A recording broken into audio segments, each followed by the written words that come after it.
ሰላም ተመልካቾቻችን እንኳን ለ2018 ዓመተ ምህረት ለመስቀል ደመራ በዓል በሰላም አደረሳችሁ እያልን ከካፋ ቴሌቪዥን ለሳቱ ያዘጋጀናቸውን ዜናዎች ይዘን ቀርበናል። ከዜናዎቹ ጋር ብሩክታይት ብርሃን ነኝ። አብራችሁን ቆዩ።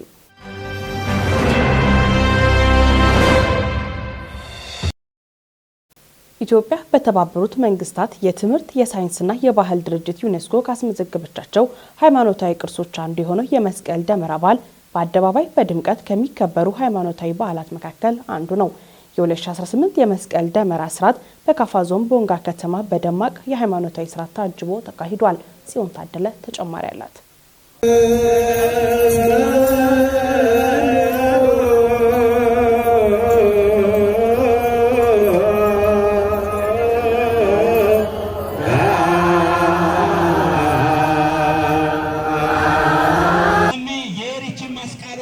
ሰላም ጤና ይስጥልን። የተወደዳችሁ የካፋ ቴሌቪዥን ተመልካቾች፣ በመላው ዓለም የምትገኙ የክርስትና እምነት ተከታዮች እንኳን ለ2018 ዓመተ ምህረት የመስቀል ደመራ በዓል በሰላም አደረሳችሁ እያልን የመስቀል በዓል እንግዲህ በክርስትና እምነት ተከታዮች ዘንድ ልዩ ስፍራ ተሰጥቶ ከሚከበሩ በዓላት መካከል አንዱ ነው። በተለይም ደግሞ በኦርቶዶክስ እምነት ተከታዮች ዘንድ በአደባባይ ደመራ ደምሮ ከሚከበሩ በዓላት መካከል እንግዲህ አንዱና ዋነኛው ነው። ዛሬ ላይ ደግሞ በክርስትና እምነት ተከታዮች ዘንድ በመላው ኢትዮጵያ እየተከበረ ነው የሚገኘው። ወደኛ አካባቢ ወደ ካፋ ዞን ስንመጣ ደግሞ በቦንጋ ከተማ ያለው ምን ይመስላል?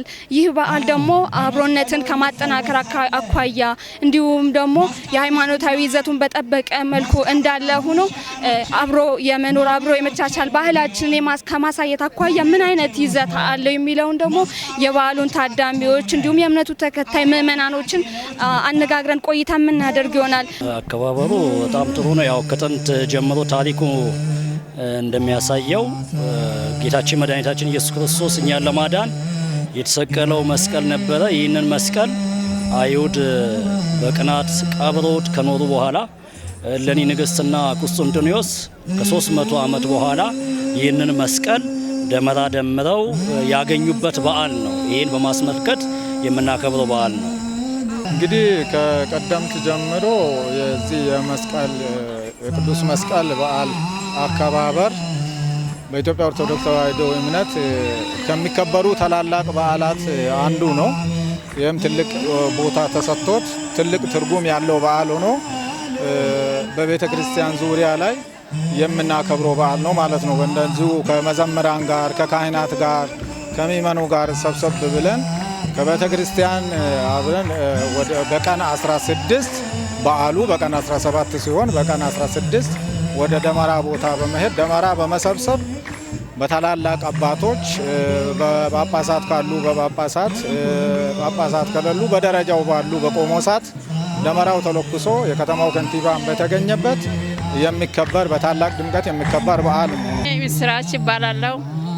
አከባበሩ በጣም ነው የሚያምረው፣ ድባቡ በጣም ነው የሚያምረው እና ህዝብ ሁሉ ሙሉ ኦርቶዶክስም ሆነ ሌላ ሃይማኖትም ሆነ ምንም በሰላማዊ መንገድ ነው የሚያከብረው እና ለዚህ ለህዝብ በጣም ነው ምስጋናዬን የማቀርበው።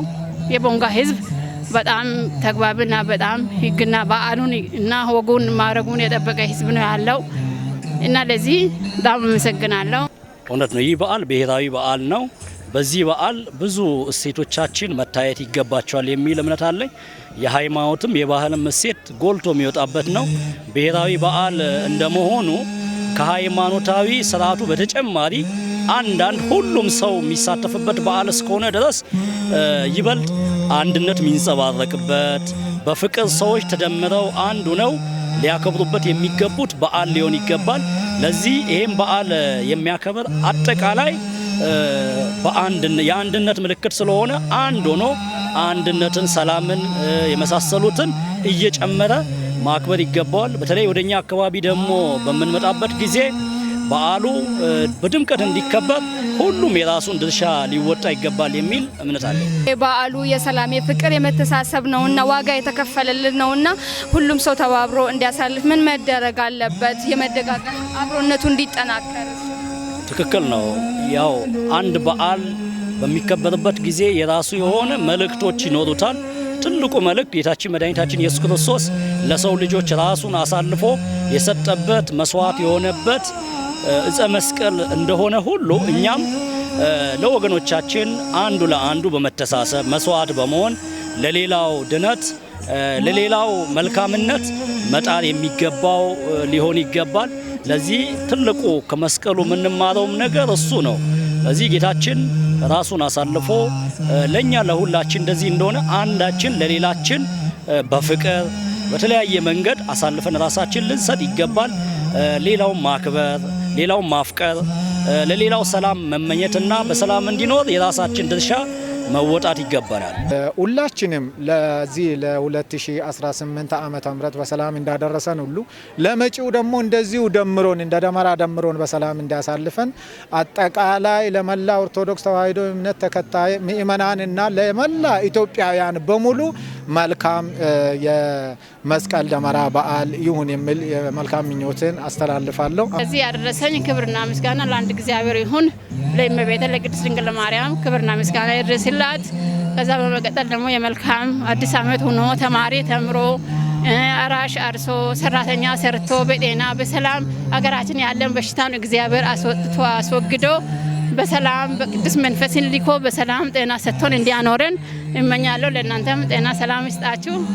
መልካም በዓል ለሁሉ ኦርቶዶክሳዊ የሃይማኖት ተከታዮች ሁሉ ይህ በዓል የሰላም፣ የፍቅር፣ የአንድነት ይበልጥ ደግሞ በመንፈሳዊ ሕይወት ሰው ሁሉ የሚበረታበት በዓል እንዲሆን እመኛለሁ። እናመሰግናለን። መልካም በዓል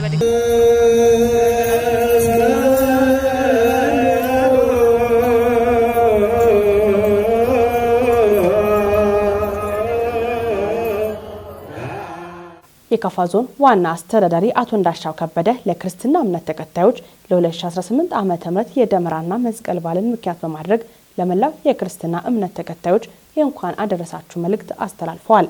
ዋና አስተዳዳሪ በመልእክታቸው መስቀል ጌታችንና መድኃኒታችን ኢየሱስ ክርስቶስ ለሰው ልጆች ሁሉ እስከ ሞት ድረስ ራሱን አሳልፎ በመስጠት ወደር የማይገኝለት ፍቅሩን የገለጠበት ነው ብለዋል። እኛም በመስቀሉ ላይ የተገለጠውን የኢየሱስ ክርስቶስ ቤዛነት፣ ፍቅርና እውነት መሰረት በማድረግ እርስ በርሳችን በመዋደድና መልካም በማድረግ በዓሉን ማክበር ይጠበቅብናል ብሏል። ደመራና መስቀል ስናከብር ብቻ ሳይሆን በዕለት ተዕለት ተግባራችን እውነተኛ የመስቀል ወዳጆች መሆናችንን በስራ ማሳየት እንደሚገባም ገልጸዋል። በመጨረሻም በዓሉ የፍቅር፣ የሰላም፣ የጤናና የብልጽግና እንዲሆን ለመላው የክርስትና እምነት ተከታዮች ተመኝተዋል። የመስቀል ደመራ በዓል ፈጣሪ ለሰው ልጅ ፍቅሩን የገለጸበት መንገድ የሚወሳበት ትልቅ ትርጉም ያለው ሁነት መሆኑን የካፋ ዞን ብልጽግና ፓርቲ ቅርንጫፍ ጽሕፈት ቤት ኃላፊ አቶ አጥናፉ ኃይሌ ገለጹ። አቶ አጥናፉ ለመላው የክርስትና እምነት ተከታዮች የእንኳን አደረሳችሁ መልእክት አስተላልፈዋል።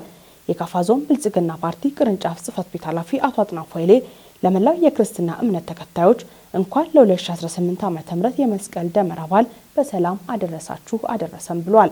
የመስቀል ደመራ በዓል በክርስትና እምነት ተከታዮች ዘንድ ትልቅ ስፍራ ከሚሰጣቸውና በድምቀት ከሚከበሩ ትላልቅ በዓላት አንዱ መሆኑን ጠቁመው ለመላው የክርስትና እምነት ተከታዮች በዓሉ የሰላምና የፍቅር እንዲሆን መልካም ምኞታቸውን ገልጸዋል። መስቀል አምላክ ለሰው ልጅ ፍቅርና ይቅርታን የገለጸበት ትልቅ ትርጉም ያለው በዓል መሆኑን አስረድተዋል። ህብረተሰቡ በዓሉን ሲያከብር የተለመደውን የኢትዮጵያዊ አብሮነትና የመተሳሰብ ባህልን በማጠናከር መሆን እንዳለበትም አቶ አጥናፉ አስገንዝበዋል። በዓሉ የፍቅር፣ የአንድነት፣ የመተሳሰብና የይቅርታ እንዲሆን ምኞታቸውን ገልጸዋል። የፌዴሪ ጠቅላይ ሚኒስትር ዶክተር አብይ አህመድ ለመስቀል በዓል የእንኳን አደረሳችሁ መልእክት አስተላልፈዋል። ሩፋኤል ሀብታሙ የጠቅላይ ሚኒስትሩን መልእክት እንደሚከተለው ያቀርበዋል። እንኳን ለመስቀል በዓል አደረሳችሁ። የመስቀል በዓል ሲታሰብ እውነት ተቀብራ እንደማትቀር እናስባለን። መስቀሉ የተቀበረበት ቦታ ተራራ ሰርቶ ነበር። የቀበሩት ሰዎች ከዚህ በኋላ እንደማይወጣ ደምድሞም ነበር። አንዳንድ አማኞችም ተስፋ ቆርጠውም ነበር። ጊዜው በረዘመ ቁጥር ቀባሪዎቹ ያሸነፉ መስሏቸው ተደሰቱ። የተቀበረው መስቀልም ታሪክ የሆነ መሰለ። ብርቱ ሰዎች፣ እውነት ፈላጊ ሰዎች፣ አቧራውን የሚገልጡ ቆሻሻውን የሚያነሱ ሰዎች ሲመጡ ግን መስቀሉ ከተቀበረበት ወጣ። እውነት አይቀበርም። ጊዜው ሲደርስ አቧራውን አንስቶ አሻራውን ያሳያል። ሐሰቱን እንደ ጉማትኑ ሐቁን እንደ አለት አግኖ ያሳያል። የኢትዮጵያም እውነት እንደዚሁ ነው። የአውራ ዶሮዎች ጩኸት የፀሐይን መውጣት አያስቀረውም። የሌሊት ወፎች ክንፍ የፀሐይን ንጋት አያግደውም። በዚህም ተባለ በዚያም ፀሐይ ትወጣለች። የኢትዮጵያ እውነት እንደ መስቀሉ ሁሉ አቧራውን ጥሶ አፈሩን አፍልሶ ቆሻሻውን ደርምሶ ይገለጣል። የወጓት ያዩዋታል። ከላይ ሆነው እንዳዩዋት ሁሉ ከታች ሆነው ይገረሙባታል። በመደመር ደመራ እየተመራን በትጋት እየቆፈርን የኢትዮጵያን ብልጽግና እናወጣዋለን። ይህ ዓመት የኢትዮጵያ ብርሃን ሲወጣ የምናይበት ይሆናል። በድጋሚ መልካም የደመራና የመስቀል በዓል ይሆንልን። ኢትዮጵያ በልጆቿ ጥረት ታፍራና ተከብራ ለዘላለም ትኑር። ፈጣሪ ኢትዮጵያንና ሕዝቦቿን ይባርክ። መስከረም 16 ቀን 2018 ዓመተ ምህረት የደመራና መስቀል በዓላት የኢትዮጵያውያን ውበት ከሚገለጽባቸው የሕዝብ በዓላት መካከል በመሆናቸው እሴቶቹን ጠብቆ ለትውልድ ማስተላለፍ እንደሚገባ የቦንጋ ዩኒቨርሲቲ አሳሰበ። የዩኒቨርሲቲው ተጠባባቂ ፕሬዝዳንት ዶክተር ደገላ ኤርጌኖ ለመላው የክርስትና እምነት ተከታዮች እንኳን አደረሳችሁ መልእክት አስተላልፈዋል። ክፍሉ ያለው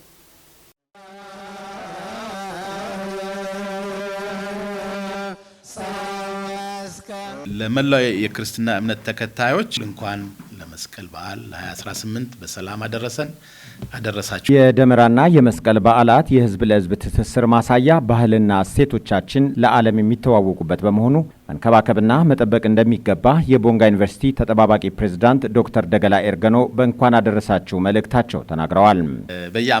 በየአዲስ ዓመቱ የመስቀል በዓል በደማቅ ሁኔታ ይከበራል።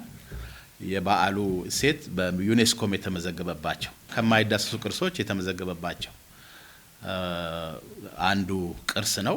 ይሄ ቅርስ እንግዲህ ለዓለም አስተዋውቀናል ብቻ ሳይሆን እኛ ያንን ቅርስ የመጠበቅ የመንከባከብ እና የማቆየት አስፈላጊነት የሚታመንበት ስለሆነ ይህንኑ ከዚህ ከመብላት ከመጠጣት ከዛ ባለፈ ደስታ ከዛም ባለፈ የህዝብ ለህዝብ ትስስር መነሻ ለማድረግ የኛ ቋንቋ ለዓለም የኛ ባህል ለዓለም እንዲታወቅ ከማድረግ አኳያ ትልቅ ሚና ያለው ስለሆነ ይህንን በዓል ዘንድሮም በተለየ ሁኔታ በተለይ ከህዳሴ እና ከትንሳኤ ጋር ተያይዞ ትንሳኤ ነው ህዳሴ ለኛ ኢትዮጵያ የማንሰራራት ዓመት ተብሎ ነው የተያዘው። ይህ ዓመት በእርግጥም የማንሰራራት ዓመት ነው። በእነዚህ በዓሎቻችንም የማንሰራራት ምልክት ማህበረሰቡ በደስታ የሚገልጽበት በተለይ ህዳሴ ጋር ተያይዞ እና ባህሉም ህዳሴ ያገኛል፣ ልማቱም ህዳሴ ያገኛል፣ ገጽታችን ይቀየራል ነው እና እነዚህ ነገሮች ተሳስረው መልካም አውድ እንደሚፈጥሩ ዘንድሮ እምነት አለው ቦንጋ ዩኒቨርሲቲ እና እንደ ዩኒቨርሲቲዎችም የዚህ በዓል አካል ሆነን መስቀልን ከሚያከብሩ የኢትዮጵያ ክርስትና እምነት ተከታዮች ሌሎችም ባህላዊ እሴቶችን የሚያከብሩ ህዝቦች ጋር አብረን በዓሉን በድምቀት ለማክበር እንወዳለን። መልካም ምኞታችንን ከወዲሁ ለመስቀል በዓል ታዳሚዎች አክባሪዎች ሁሉ መግለጽ እንፈልጋለን። ኢትዮጵያ የበርካታ ብሔር ብሔረሰቦች ሀገር ናት ያሉት ተጠባባቂ ፕሬዝዳንቱ በዓላትን በጋራ በማክበር ለዓለም ህዝብ ህብረታችንንና ጥንካሬያችንን የምናሳይበት ጊዜ አሁን ነው ብለዋል። ኢትዮጵያ እንግዲህ ባለ ብዙ ብሔሮችና ብሔረሰቦች ባህሎች እና ባለጸጋ አገር ነች። ይህንን በጋራ በማክበር አንድነታችንን ለዓለም ህዝብ የማሳየት ትክክለኛው ጊዜ ይሄ ነው። መስቀል የሰላም ገጽታ ግንባታ አካል ነው ያሉት ዶክተር ደገላ ለመላው የሀገራችን ህዝቦች እንኳን አደረሳችሁ ብለዋል። የሰላም ገጽታ ግንባታም አካል ነው፣ የልማትም የመንሰራራትም ምልክት ሆኖ ይወሰድ የሚል መልእክትን ያለን በእኛ በኩል እንኳን ለመስቀል በዓል 2018 በሰላም አደረሳችሁ ማለት ነው። ተከታዮች ዘንድ በድምቀት ከሚከበሩ ዓመታዊ ትላልቅ በዓላት መካከል አንዱ የመስቀል ደመራ መሆኑን የእምነቱ አባቶች ገለጹ። በመስቀል ደመራ በዓል ትርጉምና ፋይዳው ዙሪያ ከሃይማኖት አባቶች ጋር ቆይታ አድርገናል። ተከታትለን እንመለስ። የመስቀል በዓል በኢትዮጵያውያን ዘንድ በየዓመቱ በታላቅ ድምቀት ከሚከበሩ በዓላት መካከል አንዱ ነው። የመስቀል በዓልን ምክንያት በማድረግ ያነጋገርናቸው የሃይማኖት አባቶች የመስቀል በዓል ታሪካዊ ዳራ ምን ይመስላል ብለን ላነሳንላቸው ጥያቄ ተከታዩን ብለዋል። የመስቀል ታሪካዊ ዳራ በኢትዮጵያ ኦርቶዶክስ ተዋሕዶ ቤተክርስቲያን እንዴት ይገለጻል የሚለውን የኢትዮጵያ ኦርቶዶክስ ተዋሕዶ ቤተክርስቲያን መስቀሉን ከመስቀሉ ባለቤት ጋራ በማቆራኘት ታከብራለች። የእምነቱ የመስቀሉ ባለቤት ጌታችን መድኃኒታችን ኢየሱስ ክርስቶስ ነው። የእምነቱ ተከታይ ደግሞ የሆነን እኛ ኦርቶዶክሳውያን ነገረ መስቀሉን ስናነሳ ጌታችን መድኃኒታችን ኢየሱስ ክርስቶስ የተሰቀለበትን መስቀል ከቅዳሴው፣ ከሰዓታቱ፣ ከማህሌቱ፣ ከምህላው፣ ከቡራኬው ጋራ አብረን በማቆራኘት ቅድስት ቤተክርስቲያናችን ነገረ መስቀልን ትገልጻለች። አንድ የቤተክርስቲያን ሊቅ ማክሲማሮስ በተባለ መጽሐፍ ስለ ስነ ፍጥረት በጻፈበት ላይ እንደዚህ ይላል። ይህ ሊቅ በነገረ መላእክት የተገለጸ ነው ይላል። በነገረ መላእክት የተገለጸ ነው ወይም በነገረ መላእክት በመጀመሪያ የተገለጸው በመላእክት ዓለም ነው። ኤጲፋኒዎስ ነው ይሄን የሚለው። ኤጲፋኒዎስ መስቀል የተጀመረው በዓለመ መላእክት ነው። እንዴት በዓለመ መላእክት ተጀመረ ቢሉ እግዚአብሔር አምላክ መላእክትን ከፈጠረ በኋላ ለተወሰነ ጊዜ ተለያቸው። በዛን ሰዓት በመላእክቱ መካከል መረበሽ ሆነ። የመረበሻቸው ምክንያት ምንድነው? እግዚአብሔር እንደፈጠራቸው አለቃም አድርጎ ሳጥናኤል እንደሾመላቸው ያውቃሉ። ግን እግዚአብሔር ሲለያቸው በዛን ሰዓት መረበሽ ሆነ። በዚህ ሰዓት ሳጥናኤል ቀና ብሎ ሲመለከት በክብሩ ከሱ የሚበልጥ አላገኘም። ጎንበስ ሲል በማዕረግ ሁሉም ከሱ ይበልጣሉ፣ እኔ ፈጠርኳችሁ አላቸው። በዛን ሰዓት ሊቀ መላእክት ቅዱስ ገብርኤል ፈጣሪያችን እስክናገኝ በያለንበት ጸንተን እንቁም አለ። እነ ቅዱስ ሚካኤል እነ ቅዱስ ገብርኤል ጸንተው ቆሙ። ሌሎች መላእክት ደግሞ ከሳጥናኤል ጎን የነበሩ ተጣሉ። አሁን ዲያብሎስ ብለን የምንገልጸው መካከል ላይ የሚቀሩ አሉ። በዚህ ምክንያት በመላእክትና በዲያብሎስ መካከል ጦርነት ሆነ። ጦርነት ገጥሞ 2 ጊዜ ዲያብሎስ አሸነፋች ይላል ቅዱስ ኤጲፋኒዎስ። ከዛም በኋላ እግዚአብሔርን ጠየቁ። እግዚአብሔር አምላክ ሆይ በዲያብሎስ እንድንሸነፍ ፈቃድህ ነው ብለው ጠየቁ መላእክቱ። አይ ፈቃድ አይደለም፣ የምትድኑበትን ኃይል እንድታውቁ እንጂ እንድትሸነፍ ፈቃድ አይደለም አላቸው። ከዛም በኋላ የብርሃን መስቀል በክንፋቸው ላይ አተመላቸው፣ በእጃቸው ማስያዛቸው። እንግዲህ የመስቀል ታሪክ ሁላችንም እንደምናውቀው መስቀል በአይሁዶች አመለካከት የውርደት ምልክት፣ ሌቦች የሚሰቀሉበት፣ ወንጀለኞች የሚሰቀሉበት የውርደት ምልክት ነው። ጌታችን ኢየሱስ ክርስቶስ እንግዲህ ይህንን መስቀል የተቀበለው የውርደት ምልክት መሆኑን እያወቀ ሌቦችና ወንጀለኞች ሁሉ የሚሰቀሉበት መስቀል መሆኑን እያወቀ ነው ጌታችን ኢየሱስ ክርስቶስ እንግዲህ ይህንን መስቀል ወዶና ፈቅዶ በመስቀል ላይ ሊሰቀል የበቃው። በመስቀል ላይ ካልተሰቀለ እንግዲህ እቅዱ ነው። እንግዲህ እቅዱ ምንድነው? ለምሳሌ በኦሪት ዘኍልቍ ምዕራፍ 21 ከቁጥር 9 ጀምሮ ያለው ታሪክ አለ። ሙሴ በበረሃ ላይ እስራኤላውያንን መርጦ ወደ አገራቸው በሚወስድበት ሰዓት በበረሃ ላይ ምንበላና ምንጠጣ ነገር ስለሌለ በረሃብ ተይዘው ወደ እግዚአብሔር እንደጮሁና በእግዚአብሔር ላይ እንዳጉረመረሙ እኛ ሁላችንም ከመጽሐፍ ቅዱስ አንብበን እንረዳለንና እና ጌታችን ኢየሱስ ክርስቶስም ይህንን ብሎ ነበረ እና ሙሴ በበረሃ ላይ ሕዝቡን መርቶ ሲወስድ በእባብ ነው የተቀጡት። በእግዚአብሔር ላይ ስላጉረመረሙ በእባብ መርዝ ነው የቀጣቸውና እባብ ተነስቶ ነደፋቸው እና እግዚአብሔር ለሙሴ የሰጠው ትእዛዝ የነሐስ እባብ ሰርተ በዓላማ ስቀል እና እሱን ያዩት የተነደፉት ሁሉ ይድናሉ ብሎ ትእዛዙን እንደሰጠው እና ሙሴም እንደዚህ እንደታዘዘው እንዳደረገ የተነደፉት ሰዎችም የነሐሱን እባብ አይተው እንደተፈወሱ እንደዳኑ ጌታችን ኢየሱስ ክርስቶስም በቃሉ ለምሳሌ በዮሐንስ 3:14 ላይ ሙሴ በበረሃ እባብን በነሐስ ዓላማ ላይ እንደሰቀለ የሰው ልጅም እንደዚሁ በመስቀል ላይ ሊሰቀል ይገባል ብሎ ለሐዋርያቶቹ ለተከታዮቹ ሁሉ እንዳስተማረ ክርስቶስ ኢየሱስ ይሄንን በድንገት የተሰቀለበት መስቀል አይደለም። ሌቦች እንደፈለማን ነው ወንጀል የሱ ጠላቶች የነበሩት አይሁዳውያን በእቅድ ውስጥ የሌለውን ነገር ዝም ብሎ ከመሬት ተነስቶ ያደረጉት ነገር ሳይሆን በክርስቶስ እቅድ ውስጥ የነበረ። በመጨረሻም ለመላው ሕዝብ የእንኳን አደረሳችሁ መልእክት አስተላልፈዋል። ለእምነቱ ተከታዮችም ለሌሎችም አንደኛ ብሔራዊ በዓል ስለሆነ፣ ሁለተኛ ደግሞ በሀገራችን አንድ በዓል ሲከበር በዓሉ የጋራ ስለሆነ ማለት ነው። አሁን መስቀል በምናከብሩበት ሰዓት ገበያውን በጋራ ነው የምንጠቀመው። የሌላ እምነት ተከታይ በሬውን፣ ፍየሉን፣ በጉን ይዞ ይመጣል። ይዞ የመጣውን በሬውን፣ በጉን እንጠይቃለን፣ እንገዛለን እንጂ እምነት ምንድነው አይባልም። ስለዚህ በዓላት አብዛኛውን የጋራ ናቸው። ወደ እምነቱ ተከታይ ስንመጣ ግን የሃይማኖቱ መሰረት የተመሰረተበት ስለሆነ የበለጠ ይጎላልና ለሁሉም ኦርቶዶክሳውያን የእምነቱ ተከታዮች እንኳን አደረሳችሁ ለማለት እወዳለሁኝ። በመስቀሉ እንግዲህ ጥል የጠፋበት፣ ሰላም የወረደበት፣ አንድነት የሰፈነበት፣ መተሳሰብ የነበረበት፣ ከሩቅ ጀምሮ ብርሃን የታየበት ስለሆነ ከጫፍ እስከ ጫፍ በአንድነት በፍቅር በደስታ እንድናከብረው አሳስባለሁኝ። እንኳን አደረሳችሁ ማለት እንፈልጋለን።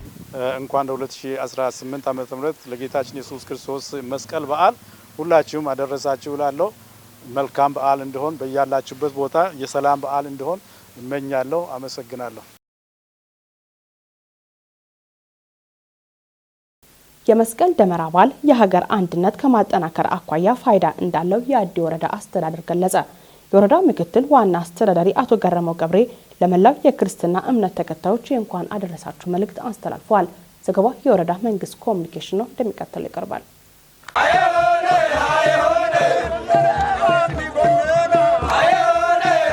የአዲ ወረዳ ምክትል ዋና አስተዳዳሪ አቶ ገረመው ገብሬ ለመላው የክርስትና እምነት ተከታዮች ለደመራና መስቀል በዓልን አስመልክተው የእንኳን አደረሳችሁ መልእክት አስተላልፈዋል። ለመላው ኢትዮጵያውያን የክርስትና እምነት ተከታዮች እንኳን ለ2018 ዓ.ም ለመስቀል ደመራ በዓል በሰላምና በጤና አደረሳችሁ አደረሰን ያሉት አስተዳዳሪው የመስቀል ደመራ በዓል ህዝባዊ አንድነትና የእርስ በርስ ግንኙነት ከማጠናከር አኳያ ፋይዳው የጎላ በመሆኑ የጋራ እሴቱ ተጠብቆ እንዲቀጥል መስራት ያስፈልጋል ብለዋል። በየዓመቱ በክርስትና እምነት ተከታዩ ዘንድ በድምቀት ሲከበር የመጣው የመስቀል ደመራ በዓል በዓለም አቀፍ ደረጃ በዩኔስኮ ከማይዳሰሱ ቅርሶች ውስጥ መመዝገቡ የሚታወስ ነው ብሏል። ይህ የሀገራችን ባህላዊ ትውፊት ይበልጥ ትኩረት የተሰጠበት ዋነኛ የመንግስት መስክ በመሆኑ ሁላችንም ታሪካዊ ኃላፊነት እንዳለብን አሳስበዋል። የመስቀል ደመራ በዓልን ስናከብር ኢየሱስ ክርስቶስ ለሰው ልጆች ያለውን ፍቅር የገለጸበትና የተጣሉትን የማስታረቅ ሂደት በመስቀል ላይ ሆኖ በደልን ሳይቆጥር ለበደሉት ይቅርታ ማድረግና ይቅርባይነትን ያስተማረበት እንደሆነ የገለጹት ዋና አስተዳዳሪው ዛሬ ላይ ሆነን ብርሃነ መስቀሉን ስናከብር በውስጣችን አንዳች ቂምና በቀል ሳንይዝ በይቅርታ ልብ ሆነን ማክበር እንዳለብን አሳስበዋል። በዓሉን ስናከብር ለኢትዮጵያ ሰላም፣ አብሮነት፣ መተሳሰብና መልማት በጋራ መሆን እንዳለበት ገልጸዋል። በዓሉ በሁሉም ዘንድ የጋራ እሴት የሆነ በመረዳዳት በመተጋገዝና የተቸገሩ ወገኖቻችን የመጠየቅ እሳቤዎችን በማጎልበት መሆን እንዳለበት ጠይቀዋል። የመስቀል በዓል ለሀገራችን ሰላም፣ ፍቅር፣ ይቅርታን የሚያድል በዓል እንዲሆን መልካም ምኞታቸውን የገለጹት ዋና አስተዳዳሪው ድጋሚ እንኳን አደረሳችሁ አደረሰን ብለዋል። የኢፌዴሪ የሕዝብ ተወካዮች ምክር ቤት ለመላው የክርስትና እምነት ተከታዮች ለመስቀል በዓል የእንኳን አደረሳችሁ መልእክት አስተላልፏል። ምክር ቤቱ በመልእክቱ የመስቀል በዓል ከዋዜማው ደመራ አንስቶ በሀገራችን በከተማም ሆነ በገጠር በታላቅ ድምቀት የሚከበር ሃይማኖታዊና ብሔራዊ የአደባባይ በዓል ነው ብሏል። ዘገባ የኢትዮጵያ ብሮድካስቲንግ ኮርፖሬት ነው። ቤተልሔም እምሩ ታቀርባለች። ተወካዮች ምክር ቤት የመስቀል ደመራ በዓል በተለያዩ የሀገሪቱ ክፍሎች ሃይማኖቱንና የህብረተሰቡን አንድነት በማስጠበቅ የየአካባቢዎቹን ባህል ትውፊትና እምነት መሰረት በማድረግ እንደሚከበር ጠቅሰዋል። ክብረ በዓሉ ኢትዮጵያ በተባበሩት መንግስታት የትምህርት የሳይንስና የባህል ድርጅት ዩኔስኮ ካስመዘገበቻቸው የማይዳሰሱ ቅርሶች መካከል በቀዳሚነት የሚጠቀስ ነው ብለዋል። የመስቀል በዓል በሀገሪቱ ሲከበር ከሃይማኖታዊ ፋይዳው ባሻገር በርካታ ማህበራዊና ኢኮኖሚያዊ ጠቀሜታ እንዳለው አንስተዋል። የመስቀል በዓል ለዜጎች ማህበራዊ ትስስር መጠናከር ሀገሪቱን የቱሪስት መዳረሻ በማድረግ የቱሪዝም ዘርፉን ለማሳደግና ለገጽታ ግንባታ ያለው አበርክቶ እጅግ ከፍተኛ መሆኑን ጠቅሰዋል። በዚህም በዓሉ ሃይማኖታዊ መሰረቱን ሳይለቅ ትውፊቱንና ስርዓቱን ጠብቆ ከትውልድ ወደ ትውልድ እየተላለፈ ለዘመናት ሲከበር መቆየቱን ገልጸዋል። የደመራና የመስቀል በዓል በየአካባቢው ሲከበር በመረዳዳትና በአብሮነት ስሜት እንዲከበር ሁሉም በየደረጃው የድርሻውን እንዲወጣ ምክር ቤቱ መልእክቱን አስተላልፏል። የተከበራችሁ ተመልካቾቻችን ከከፋ ቴሌቪዥን ለሳቱ ያዘጋጀናቸው ዜናዎች እስካሁኖቹ ነበሩ።